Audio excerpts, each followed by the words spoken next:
everybody. Welcome to Talking Heartland. This show, we're breaking down past episodes of the Heartland TV show, and we are into season 14. It's finally happened.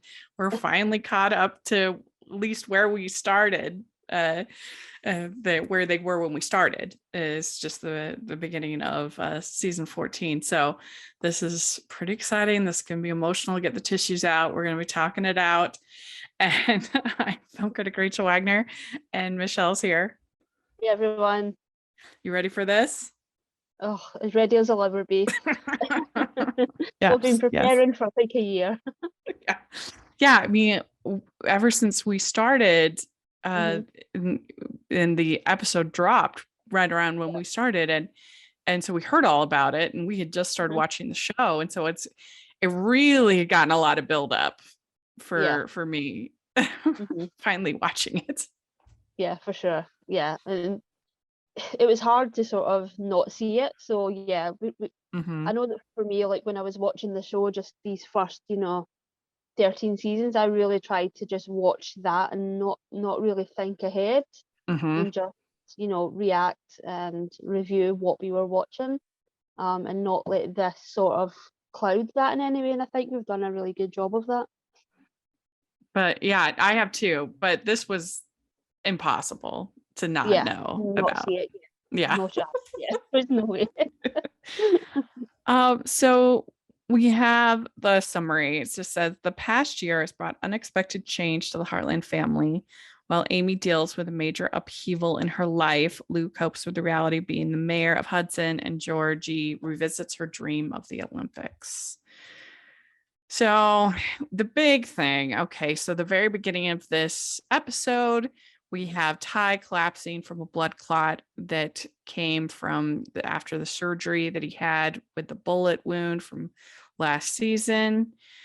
And so this had been 2 years. I think that made it especially brutal, I would think, for the fans, that not only had they waited 2 years for Heartland to come back, but they had this coming back to them. Yeah. And I think it's the first time we've had sort of a significant time jump. But again, I really don't see any other way to do it. Yeah. So have you watched, if you caught up to season 5 on When Calls the Heart? I know you started to watch it. I haven't, but for me, like the 3 sort of shows is When Calls the Heart, which is one I'm not caught up with, but definitely like I'm a part of the sort of Hallmark community, so I definitely have seen the fan reaction. And for me, watching that, it was very much like what I went through watching Downton Abbey.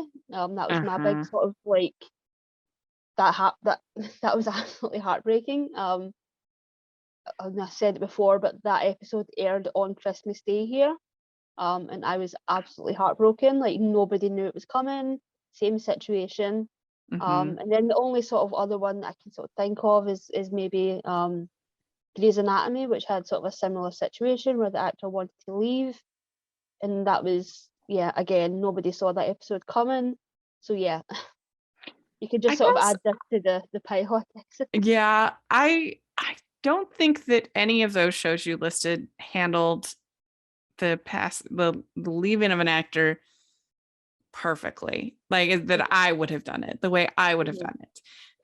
I would say that I think this with Ty is better than better than Downton Abbey, better than When Calls the Heart, because I do appreciate the fact that Graham did the ghost shoot so that throughout at least these first couple of episodes we see him. There's some degree of closure because of that, which is I appreciate. And or they didn't do that with When Calls the Heart, and they had like pictures of him and stuff, but he didn't do any like ghost shots, and neither with Downton Abbey.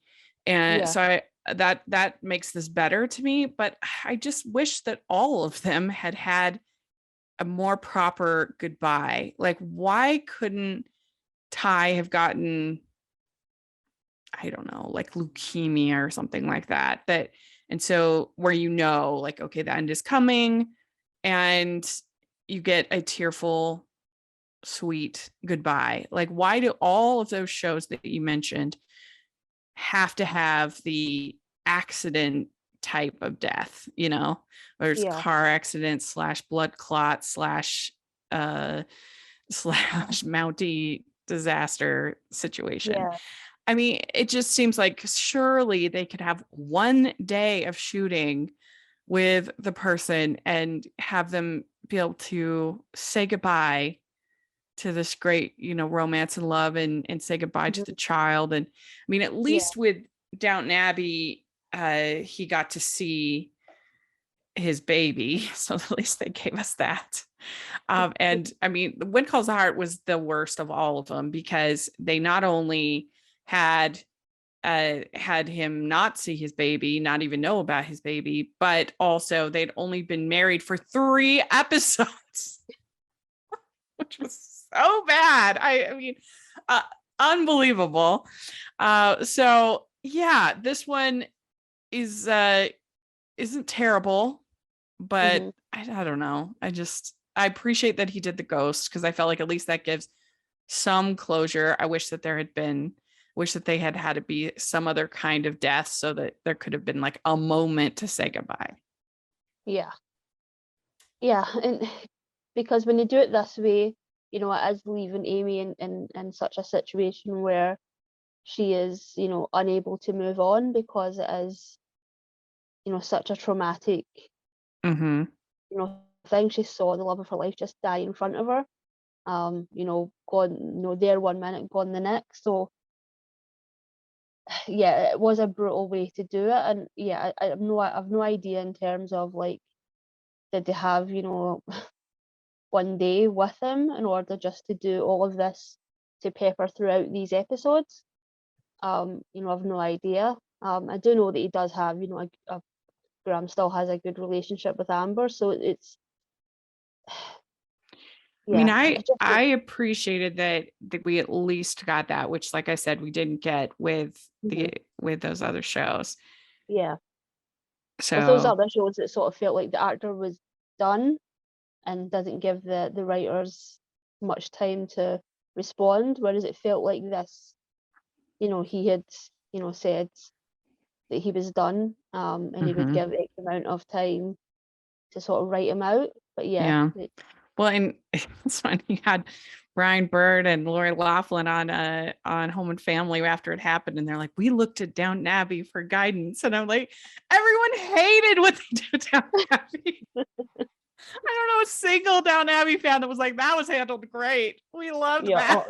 yeah, I was, yeah, like I was devastated. It happened on Christmas Day. I was crying. Like it finished at 10 o'clock at night. I had to go to bed and get up for work the next day because it was like our Black Friday, Boxing Day, and I had to go to work and I was miserable. Like I looked as if I was hungover. I was just like devastated over the loss of a character. No, it was devastating. I was so mad. Are you kidding me? Because this was, I mean, and also it just feels like with Downton Abbey, like what was it, like 8 episodes? Hmm. Like it's not even a full. I understand. Like When Calls the Heart is like a lot of episodes. Well, now Yeah. it's like 12, but Heartland's a lot of episodes. So I I don't know. I just feel like he couldn't have kept the character alive and come in for like one day. You know, Yeah. it just Yeah. felt like Exactly. every time Dan Stevens is in a terrible movie, I just think you left Lady Mary for this. Like Yeah. what? Yeah. There's like a small part of you that's like, yeah, I hope Hollywood sort of Yeah, like rejects when he it. was in that Beauty and the Beast, I was so mad. Yeah. Yeah. You brought this on yourself, buddy. Yeah. So I, I don't know. So yeah, I mean it's funny because it's like this huge thing, but is there that much to necessarily talk about as far as because it happens so fast and Hmm. they just have him just collapse at the very beginning and yeah, I guess sometimes you can have these sort of after effects Yeah. from Agreed. surgery and so that's what they decided to go with, but I still think with all three of those shows that you mentioned are romantic shows in their nature. So why not have the character leave in a more romantic way, like holding on to the love's hand, and and peacefully, and saying goodbye, and how much they love each other, and then he the passes away, and we'd all be sobbing, as opposed to car accident / Mountie disaster / blood Yeah. clots. Yeah. I'm trying to think of one, but I'm sure there's, ones where, you know, it's that situation where there's also the conversation of, I was reading a book recently, and they were sort of, the main character has been single for X amount of years, and Mm-hmm. but it's not because they are, grieving the loss of their husband still, she always will be, but she has had sort of that conversation with her husband where he doesn't want her to be alone. He wants Yeah. her to sort of meet someone Yeah. else. Yeah. That And would have that's been a going to be nice interesting. conversation Yeah. too to have hmm Yeah. Because for all all of those three. characters all of those characters that we talked about are so young. So it sort of boxes you in of like, how do you move forward with this character over, this show is just going to go on forever. So how do you move on for Mm-hmm. X number of years, authentically without upsetting the fandom? I think that's going to be the interesting thing as Mm-hmm. well. And I just think you get more closure, and it would just feel more satisfying if hmm you had that kind of goodbye moment. Yeah, yeah, for sure. But there, I Yeah. don't know, there must be a reason that they can't, I guess. I don't know if you have to pay people for a whole season, or hmm what happens. I don't know. There's got to be some reason that they can't. I mean, here at least they did, like I said, brought him back to be a ghost, for ghost scenes, which hmm I appreciated. But it Yeah. sounds like, I mean, he hasn't done anything else acting wise since then. And I was listening to a podcast that he was on where he was saying that really more of his interest is in producing and directing. Yeah. And he does have his own podcast. So it sounds like Yeah. he's kind of more interested in creating content versus acting. hmm And you have to understand as well, the one thing you have to think about is he was so young when he started on this show, Yeah. and it's been his whole life. And we don't often think about acting as a job. And can you imagine being in the same job for over a decade? You know, it's understandable that he has, grown and changed as a person and wants to move on to something Mm-hmm. different. It's just unfortunate for the people watching that, yeah, have Well, and to say also goodbye. I feel like a lot of people discovered Heartland during the pandemic. So that makes it Yeah, also especially yeah, yeah. And it's hard. like you said, it's ultimately a romance, and they are the main romance. So, Mm-hmm. just watching these 3 episodes, the structure of the show is different now. It's not that Yeah. anymore. It's more of it's a family drama sort of through and through now.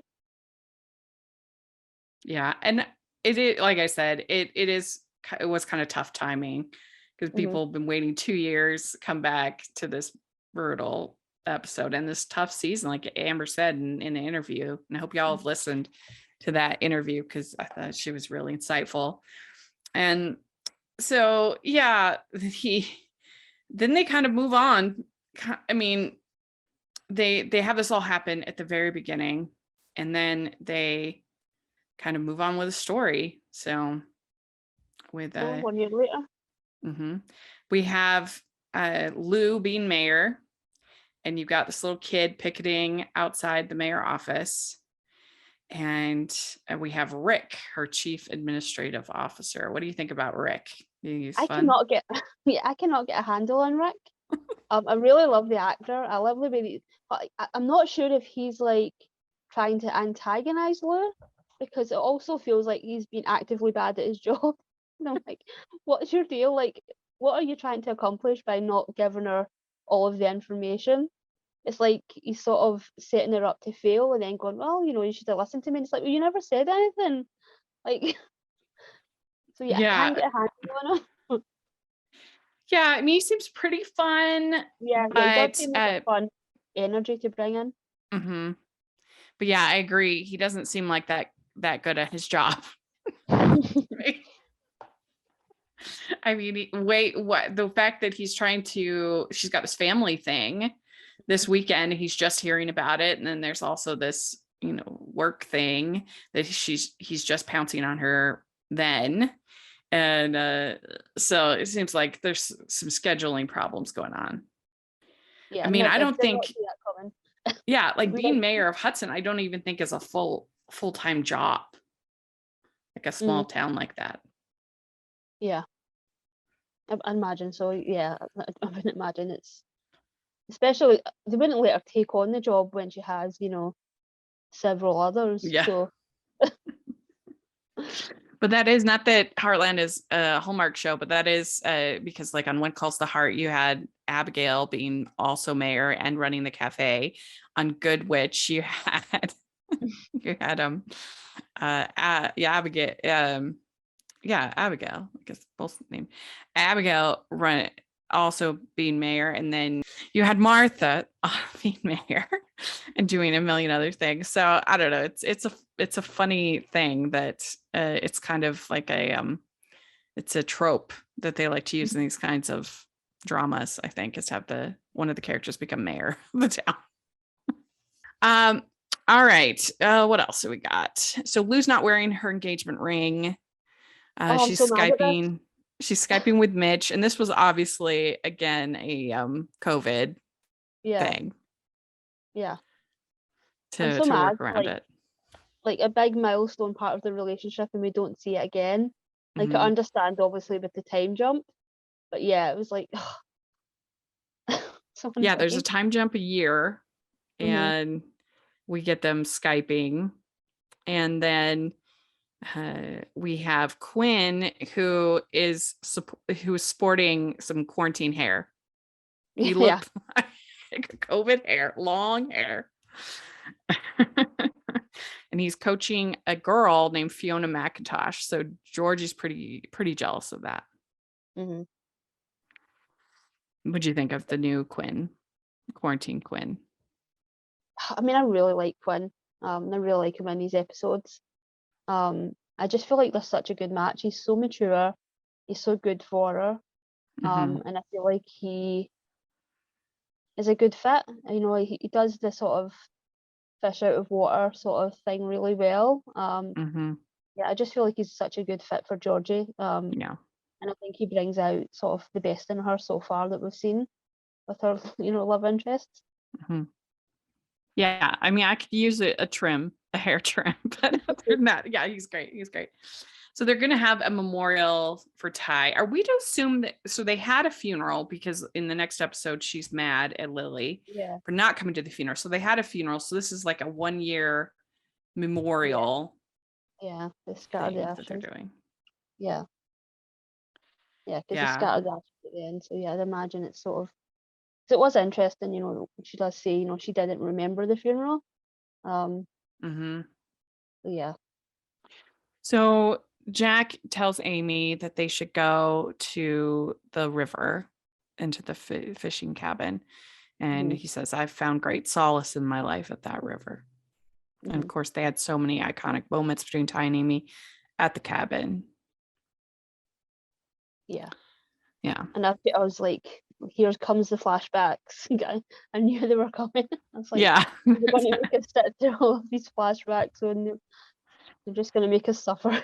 Mm-hmm. And they find Casper, the son of Ghost, who they helped early Hmm. on when it got in Yeah. the barbed wire. Hmm. And now Casper has a son, has a family. Yeah. And that was very sweet. Yeah, that was so sweet. It's such a Mm-hmm. gorgeous horse. Yeah. And so Georgie decides to start training because she's feeling jealous of Fiona, and she loses concentration, and she messes up in this. It was like a little competition thing that they were doing. Yeah, yeah. Yeah, she sort of glances to the side and Mm-hmm. sort of thinks that she sees Ty, and it sort of throws her. Mm-hmm. Right. Yeah, and it was very sweet to see every character talk about their relationship with Ty, Hmm. not Yeah, just so Amy. yeah, he had a different relationship with everyone, and it Mm-hmm. was sort of nice to see that, highlighted. Mm-hmm. Lou says he was the little brother I never had. Caleb says that he was his best friend. They talk about freeing him from the hospital, which still never made any sense to me. You can just leave anytime you want. But anyway, that was the memory they chose to show. Also, they talked about when they got the Longhorn, Jack's Longhorn. They showed that. So that was fun. That was a fun memory. That was really fun. And I said Ty and Amy were a unit. They were beautiful together. And Jack says it's hard to say goodbye. It was hard to say goodbye to him and have him go to Mongolia. And then Tim says, I thought he was crazy for going to Mongolia. And then they show the clip of him saying he's not going to allow the world to be like that. I mean, and it was interesting they picked that memory because most people are like, oh, Mongolia plot stuck. Yeah. Stop bringing up Mongolia. But I think that they were trying to show that he was very selfless and was, not thinking of his own needs, thinking about making the world a better place. But I just feel like there was probably a better memory. Like I love the scene with him, the whole section with him making the truck with Luke. Yeah. Something like that would probably have been better. Amy says, he was my soulmate. He gave me so much love. And then she spreads the ashes. So that's all emotional. Well done. Yeah, I thought it was, really well constructed episode with, what they had to do. Not an easy thing for Amber Marshall to do either. Yeah. Yeah, and I thought everybody did a good job with their acting. Yeah, very much so. In this. And then Georgie tells Quinn that she wants to compete and wants him to be her coach. So that's going to be interesting. Yeah. Do you think that if you had a significant other, you could have that be your coach or boss? Yeah, I think you should keep those things separate. I agree. And then Amy says she's not going to build the house because it's still just on the foundation. So then Tim goes and destroys the house. Yeah, he's sort of been pushing her all episode because if she doesn't move forward, then they have to sort of tear it all down and start from the beginning again. But yeah, I really can't see how they can sort of continue that without Ty. Yeah, it'll be interesting to see what happens to that land now. Yeah, that will be interesting to see what they do and where they end up. I wonder if now that Georgie's going to school, if I wonder if Amy and Lindy now will then move back into the loft. Who knows what will happen, but Tim gets his anger out. Yeah, I mean, I'd say overall, it was a pretty well done episode. It's a tough episode. I just kind of wish they'd handled the death slightly differently, but it wasn't the worst of these ones we've talked about. So I'd give it an 8, I think. What do you think? Yeah, an 8. So it was very emotional, and I think they did well with what they had.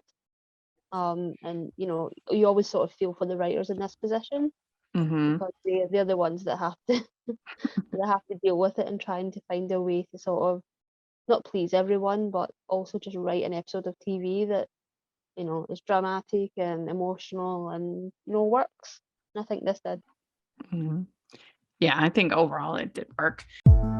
Hey, this is David from the Piecing It Together podcast, a podcast about movies and the movies that inspire them. For over 4 years, each week, a guest and I take a look at a new movie through the lens of what other movies we think were either an influence or connect in some other way. It's a fun, unique way to discuss films that leads to a great list of other movies to check out that either explore the same themes and ideas or maybe utilize similar filmmaking techniques. Including special episodes in our side series that twist the format, we've done over 200 episodes, so there's bound to be one on a film you've been thinking about and want to dig deeper into. So check us out on all the major podcasting apps and at piecingpod.com. So, all right, we have the last goodbye, and we Mhm. get more of these ghost dream tie. Here, Amy keeps dreaming of him making Lindy breakfast, Mhm. and that he's there, and she keeps just sobbing. We see this dream, I think, 3 times, Yeah. and I mean, everybody at Heartland is always big on dreams. Oh yeah, the dreams are big. Yeah, it's a big deal in Heartland. Yeah, yeah. And so we also have this cattle drive, and Quinn volunteers to go on the cattle drive. And the thing about it is he's like a professional horse guy, like Yeah. it's not like he is a complete newcomer and is, I don't Never know. been They were on a just acting saddle like he before. had Yeah. no experience, but he's like a potential Olympian on horses. Yeah. I think he could Yeah. probably figure it out. Yeah. I feel like he is good at sort of playing that he is quite fancy. He's quite he's in the sort of elite part of the sort of equestrian world. So he's Yeah. definitely, not really gotten his hands dirty. Especially not enough for Tim. Mhm. But it immediately made me think of like the episode where Ty does the moves the cattle, and that I was like, oh my god, here we go. Like this is going to be an emotional one for Jack, because yeah, it really did take me back to season 1. Mhm. Yeah. And we find out that Georgie's going to go down to Florida with Quinn and going to be training there. And it was kind of funny, I thought, when Quinn was like, she will have a room far away from my Far room. away. That was funny. Yeah. We were all thinking it. Yeah. So then Jade shows up, and she has a little girl with her, the same little girl who was doing all the protesting. Mhm. And she's her new stepsister.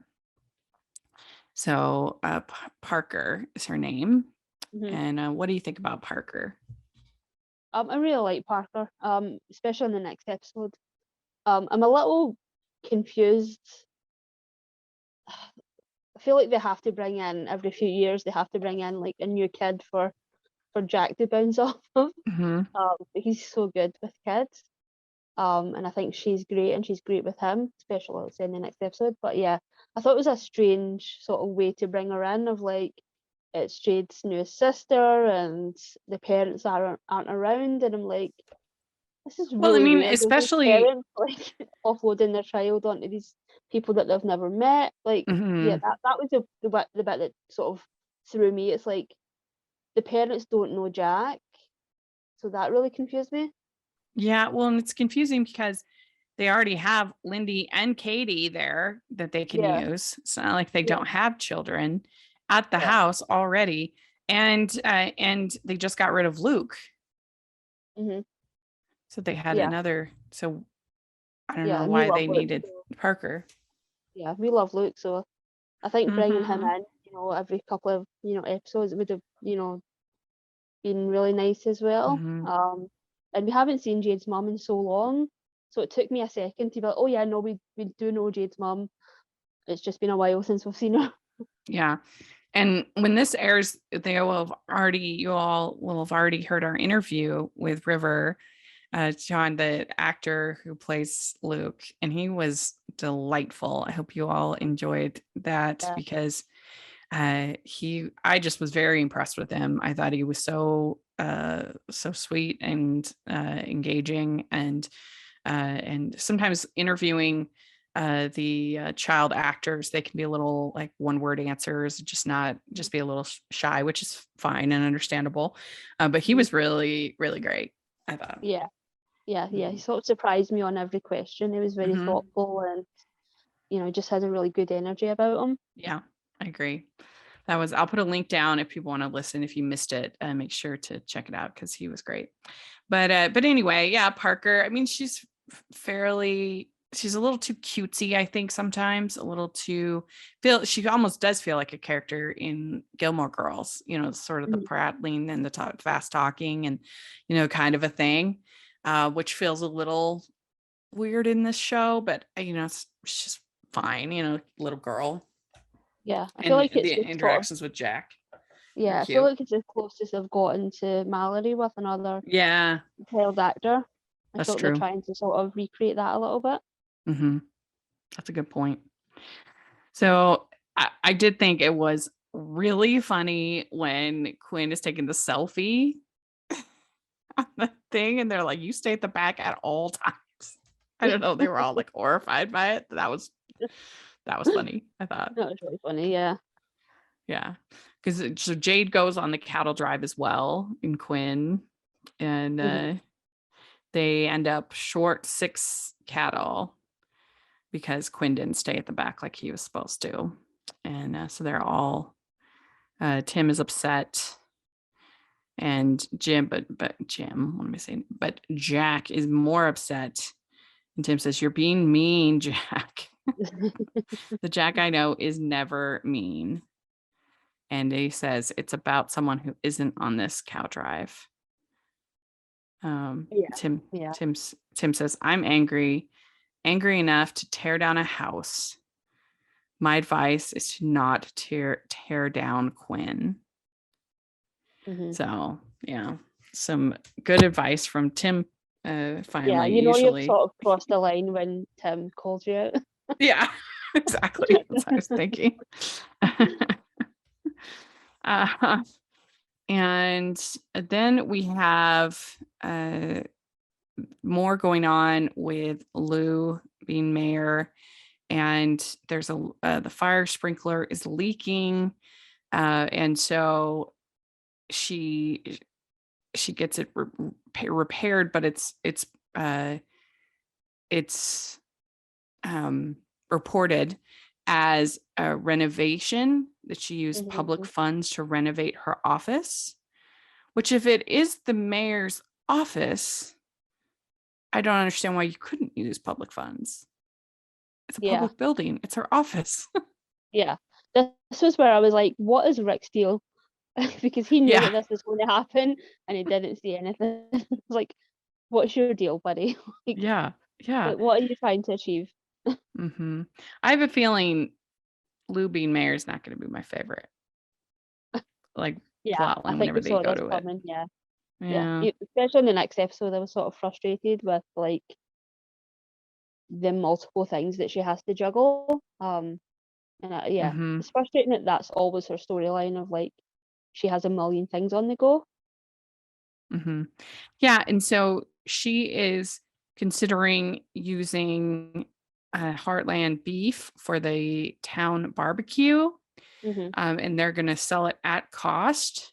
But then there's another report saying that she's enriching the family coffers with public funds. And I feel like all of these things, again, if Rick and the other PR people doing their job, are pretty easily refuted. You literally show the costs, the balance sheets, Yeah. everything like that. And I don't think the mayor usually would be making these kinds of decisions anyway. I think usually, like, the county commissioners or the uh I don't know how big of a town this is, but usually I think towns this size have a commission or a board, and those are the people that actually make most of the decisions, and then the mayor just signs the laws into. It's like, do I need to Yeah. have a little thing about this is the executive branch? They Yeah. sign. Rachel, Rachel's Mayor podcast is starting next week.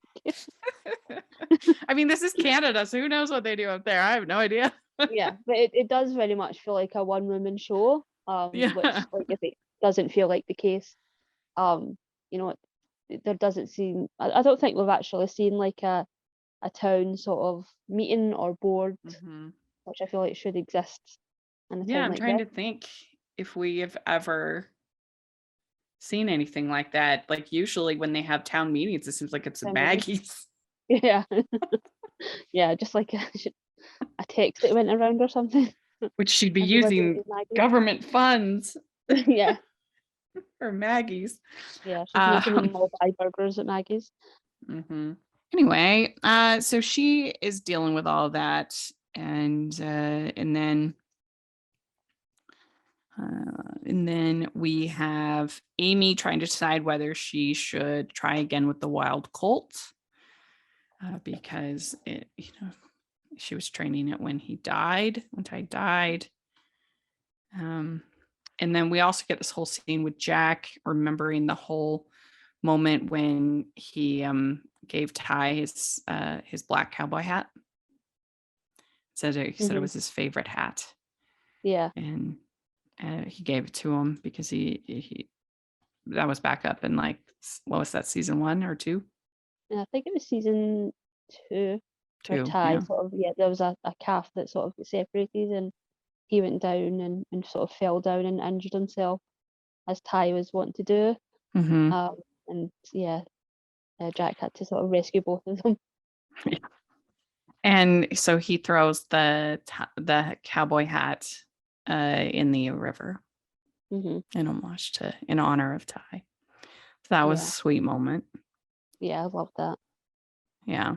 So then Jade and Quinn are able to find the cows, and that was a pretty good scene with Jade lassoing the cow. Mm-hmm. That was well done.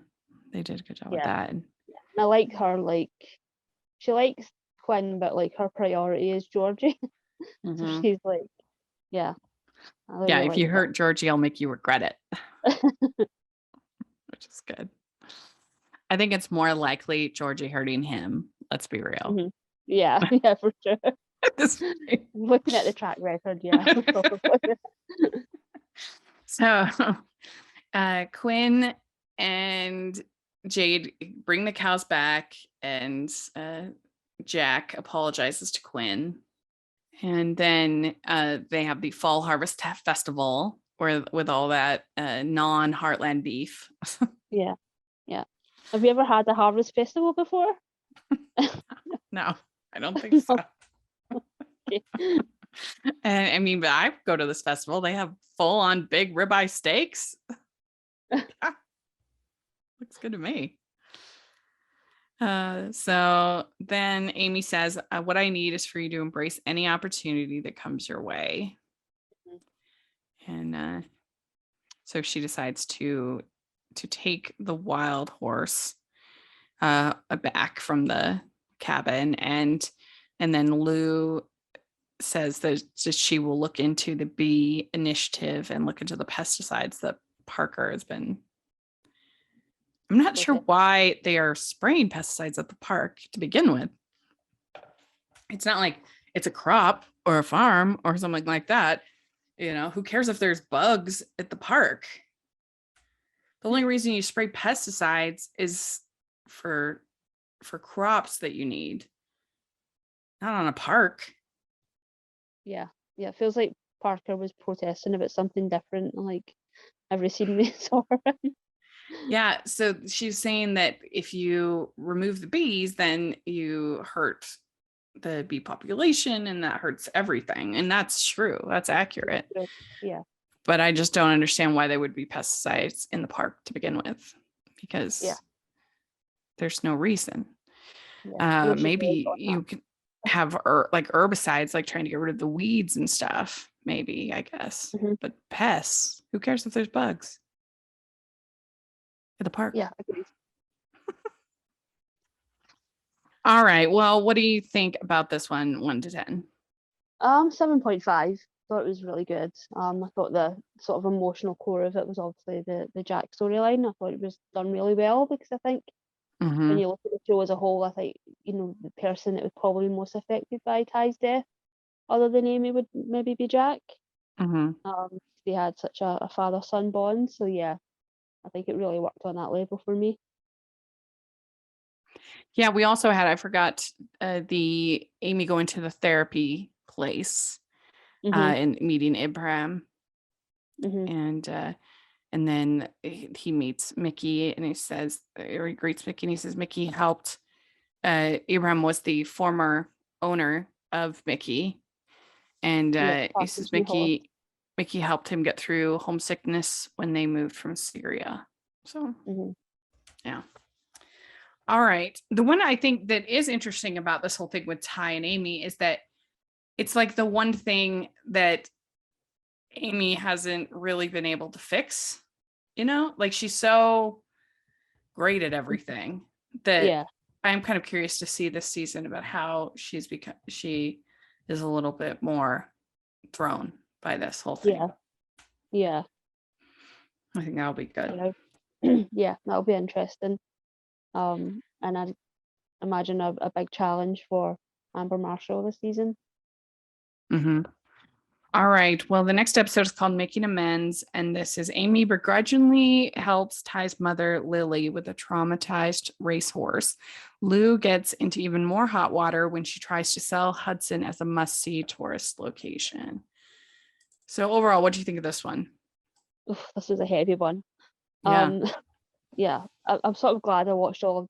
Sometimes I sort of take a break in between episodes, Mm-hmm. but I'm glad I sort of watched all of these right through, because one of the things that was frustrating in the first episode is that, it felt like there was no one from Ty's family there. Obviously Wade is a complicated, character, but having his mum not being there felt really difficult, especially because in the sort of later seasons, that was one of the reasons where, if Graham wasn't in the episode that week, he was seeing his mum, or, so they sort of had built up this storyline of them rebuilding their relationship.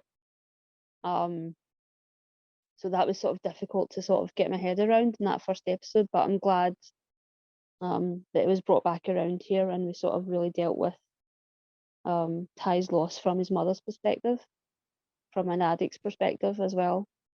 Yeah. Yeah. I mean, she says, I've come here not to make excuses, but I came to make amends. And you usually don't have Amy being so angry. Yeah. So that was different and kind of bitter about Yeah. this. And so it definitely cut beat, which it would. I mean, how could it not? Yeah. Because she has no information. She has no, knowledge of, where Lily was. She could assume, imagine if it was, that would be my assumption, that she, had fallen off the wagon, or, she'd, really struggled with her addictions and things like that. That would be where my head would go. But she still didn't come to the funeral. She still hasn't, made a phone call. She's not seen her granddaughter. So yeah, Amy's very justified in her anger here. Yeah, she says, I had to explain to my daughter that her dad wasn't coming home, and her nana was gone. And I don't know if I can forgive you for that. So then we have Wade bringing this racehorse there, and it's named Howler, this horse. And Lily's upset with him for doing that. And Amy's upset about it and thinks there was some kind of collusion between them. But Amy can't resist helping a horse, of course. Yeah. Seems like the horse is gonna injure himself in the trailer, so she's sort of left with no choice but to sort of step in. And I sort of like the way that they're, bringing Amy back into sort of, because it's been sort of told to us that she hasn't worked with a horse in over a year. So I like the ways that they're getting her to work with horses again, where she's, helping with Parker's new horse, and sort of being kind of forced into this one as well, where she's, having to sort of make a quick choice of helping the horse, or, sticking to her guns of, not doing that anymore. So yeah, I feel like they've handled this part of the story really well. Yeah, I agree. So then we also have Lou. She she gets this call from this guy, Chad Cunningham, who is this travel blogger. So she's really excited. She's going to have him stay at the Dude Ranch and gonna like show him around town and really pump up Hudson is a great place to live. So then he ends up writing this nice article about Hudson, but then people people get upset about it. And they keep having it happen where she's just doing other stuff and then we'll get a call and be like, oh, I have to go to this meeting now. And that's not the way that politics works. Like, unless there's an emergency, which it doesn't seem like that's the case, then everything is like very scheduled in politics. Yeah, this is the part of the story I'm not a fan of her just like constantly checking out because she has like a million things on the go. And I could definitely see the conflict with Amy starting, from episode 1. Because, Lou is withholding her engagement back. She's, keeping herself busy and not dealing with not just her own emotions, but the rest of the family, including her sister. So yeah, it feels like she's very much got blinders on. Well, yeah, and it makes no sense that she wouldn't finish this conversation with Amy and that like she gets a call and, oh, I've got to go to this meeting now. Have to go right away. Yeah, right away. Like, what? That doesn't make sense. No, it doesn't make sense. And also, I'm sorry, but you can totally tell that Michelle is pregnant this season. They are not doing a good job with that. No. Yeah. So we find out that Howler, this horse, has PTSD. That they were in a race, and the racer they hit the railing, and then the racer fell off and died. And he's still upset. So anytime they're by like the fence or the railings, keeping in the space, I forget what it's called, but anyway, whenever there's any kind of railing or fence, he reacts. So you see Amy working with Howler, and she ends up getting him to race around do a practice lap. Yeah. And this is why I can't watch horse racing, because of these type of accidents that can happen. Just the idea that I could be watching and this could happen. I mean, it's not a sport that sort of entices me to watch anyway. It's not something that I would choose to watch, but yeah, like just the idea of that happening while I was watching would be too traumatic. Yeah. I mean, it's definitely also it's definitely the fact that they may at the end of the race may sometimes have to like basically kill little horses. It's sort of traumatizing. Yeah, can't think about it. Yeah. Yeah, if they end up breaking a leg or something like it's that would be hard. That would be really hard. But I mean, I know most of the time they treat them very well, but I have heard of that happening. I think if it was the Kentucky Derby or one of those big races, and if it was last year or the year before, where the winner ended up breaking a leg or something and have to get shot. It's just like, what? That's a crazy sport. Yeah. And there's even ones where they just die, their heart can't take, the sort of the race or the situation. There was one here in the UK, like I think it was last year or the year before, where the horse just died, and it was just like, it's not a sport that I would choose to watch. Not when it's immediately followed with the horse could die because of X amount of reasons. So we have Amy telling Lou, "You're so caught up in your own world. You may be the mayor of Hudson, but you are not my sister, and that's who I need." So that's pretty tough from Amy. She usually doesn't talk like that. Yeah, I do like that she is sort of being very vocal in how she feels and standing up for herself, and calling out Lily and Lou in this episode. Feels like Amy's grown a lot, and she's had to.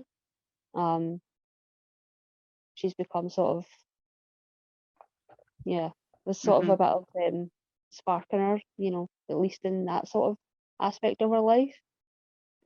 Yeah, and then Jack says, "You want to talk?"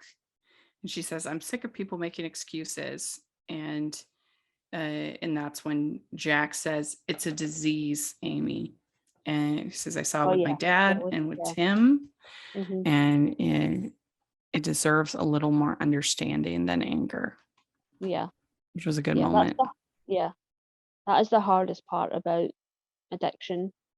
I have, family members with addiction issues, and it's hard because you try to be compassionate as much as you can, but there is that frustration and anger that, comes with it.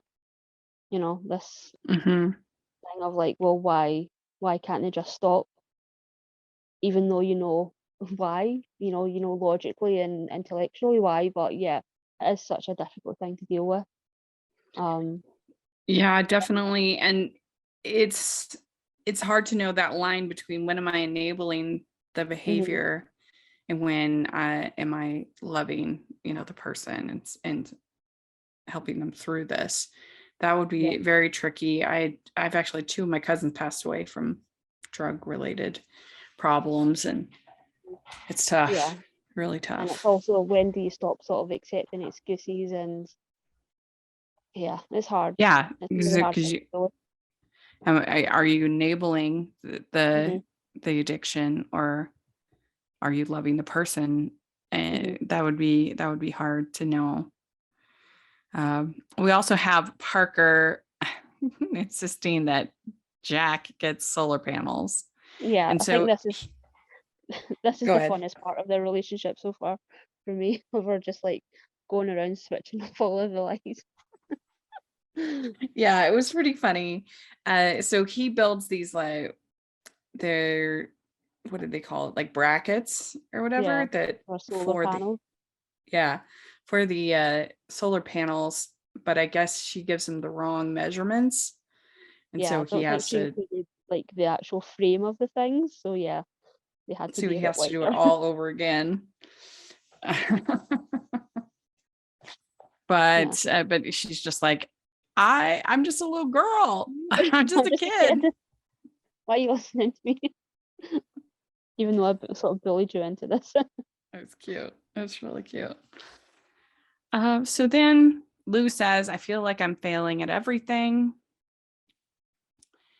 And then she says Mitch and I are getting married.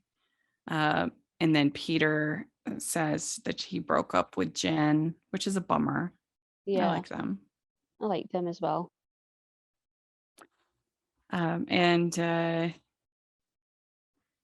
And then I forgot to write down, but somebody said, do you think we'll allow ourselves to be happy again?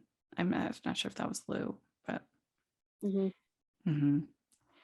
So then Wade's horse Howler wins, and Lily tries to give Amy the money from the win, Hmm. and Amy gets upset about it. Yeah, I can understand that. Mhm. And yeah, thinking that money would solve anything. Um, yeah, that's not, especially because it went right against Amy's sort of advice on what to do with the horse, which was not put him in a race right away. So yeah, it's not the way to win Amy over. Yeah. Yeah. And Lily says that she had no choice. And she says, I needed help getting over my trauma, just like Howler did. Hmm. So, Yeah, I thought this was an interesting thing of like Amy is so understanding with animals. So yeah, calling her out on maybe there's a disconnect between animals and humans was interesting. yeah. And then we get this explosion. And I thought, oh, Yeah. is this Lily's car or something No, at the end? I think it's a mine. I mean, A it mine just seemed like, explosion. because then she drives Yeah. away and then all of a sudden there's this Hmm. explosion. Yeah. I think I saw in the description for the next one it's a mine explosion. Okay. So yeah, this was a pretty good episode, I think. Hmm. I think the acting was good in this one. Pretty solid Yeah, across yeah. the board. Yeah, very much so, yeah. So what would you give this one? I'd give this one an 8. Yeah. Yeah, I agree. I think A is good. So let us know what you think. I know we're going to probably have a lot of comments because there are people very upset about what they did. And Hmm. of course, the death of Ty, we're all upset about that, but how they handled it. We would love to hear your thoughts in the comments or on Twitter, what score you would give. And so let us know. And Michelle, where can people find you? On Twitter at Michelle R. Benson. Great. And you can find me at Rachel's Reviews, all over social media, iTunes, YouTube, and on Rotten Tomatoes. Check that out. Also, make sure you're following the podcast, Hallmarkies Podcast, all over social media. And if you are listening on iTunes, please leave us your ratings and reviews. We really, really appreciate it. And if you are watching on YouTube, listening on YouTube, please give the video a thumbs up and subscribe to the channel. We appreciate that. We've got lots of Heartland content, our recaps. Plus, like we said, we had an interview with River, interview with Amber, and a lot of other interviews. So check out the playlist with all of our Heartland content, and we'd appreciate that. We also have the Patron group and merch store, so that helps us be able to do what we do. So please take a look at that. And we have Heartland inspired merch. And thanks so much, everybody. We'll talk to y'all later. Bye, everyone. Bye, everyone.